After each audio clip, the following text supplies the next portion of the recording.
কলকাতাতে যা গরম পড়েছে তাতে রবিবার মানেই মাটন বা চিকেন খেতেই হবে সেই কনসেপ্টটাই চেঞ্জ হয়ে গেছে।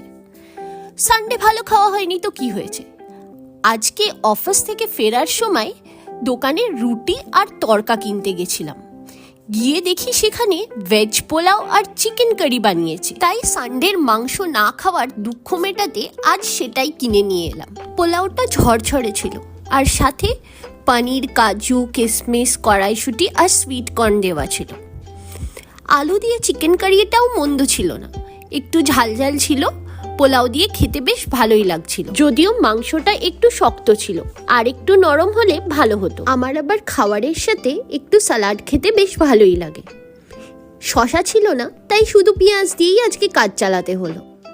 তোমরা আজকে ডিনারে কে কি খেলে অবশ্যই কমেন্ট করে জানিও, আর ভিডিওটা ভালো লাগলে একটা লাইক করে দিও।